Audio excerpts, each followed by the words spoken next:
I Mhm. worked there from 2015, 16, and 17 as a hotel manager at the Nugget. And I saw that, man, all sorts of shit would happen there. I mean, we had a guy, I'll never forget this time that the security comes in and they said, "Hey Kelly, we need to go check out a room. Can you come with us? And we need to figure out how much to charge these people." They had wrecked a room. So I'm like, nope, let's charge them. And I go downstairs. They're still in the hotel. We just have changed their rooms. So I'm like, no, we're gonna kick them out. So I grab a couple of security officers. We're gonna go kick these fuckers out of the hotel. The door opens and this Hispanic guy opens the door, but I wasn't expecting him. I was expecting a little white guy. And so he goes, "What?" And then the security officer says, "Back up." And then he looks down and he starts pointing at the ground for me. And the guy's been cooking IDs, bags and bags of fake IDs. And there's like in the corner it was a motorcycle gear stacked to the ceiling. It was like 6 feet tall of motorcycle gear. It was nuts. So security arrests him. Come to find out, the guy had been stealing mail in Reno, but the name he used was a name of a frequent guest, and the guest didn't match him.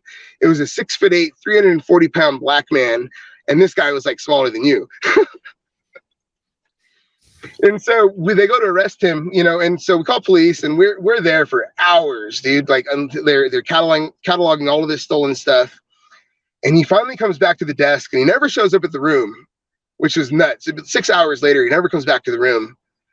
And he shows up at the desk and he's trying to flirt with one of the girls at the front desk. And so she calls me and she texts me, "Hey, he's here." So I call security and they grab him. The first thing he does is he starts talking shit. "Get the fuck off of me." And then the guy says, "Is this your name?" And he goes, "Yeah." And he goes, "What if I told you that name belonged to a man who is 6'9", 350 pounds, who regularly frequents the hotel?" And he starts crying. The guy started crying. Starts like ugly crying. Like Wow. I thought he was gonna pass out. He was crying so hard. That's kind of funny to me, though. Yeah, it was awesome. Like, but then I kind of learned when I was kind of a jerk, man. So all of the police detectives knew that if they were to come to the hotel and ask me to find somebody, that if they were in the hotel, I could guarantee you I could find them. Then I started realizing, man, I was finding all these people in my hotel without any warrants. You're a narc. What the hell, man? But it all seemed like they did deserve to be found and dealt Sometimes, with. but like now my thoughts on due process, I don't know that I would be able to do that now.